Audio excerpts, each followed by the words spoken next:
Can you solve this SAT-style math problem? Let's go through it step by step.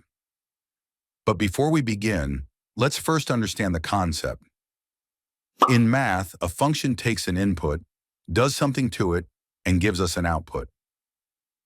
For example, if you're given the function x plus 3, let's try using some inputs to test the outputs. If x equals 1, replace x with 1. 1 plus 3 is 4. Our output is 4. If x equals 2, replace x with 2. 2 plus 3 is 5. Our output is 5. If x equals 15, plug in 15. 15 plus 3 is 18. The output is 18. And if x equals 100, then 100 plus 3 is 103. So the output is 103.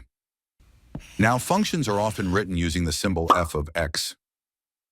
This simply means a function of x. So when you see something like f of 2, it means replace every x in the function with 2. Today's question says, what is the value of f of x when x is 5? The function is x squared minus 5 times x plus 6. To solve this, we'll replace x with 5 in the function. Then work through the math step by step to find the answer.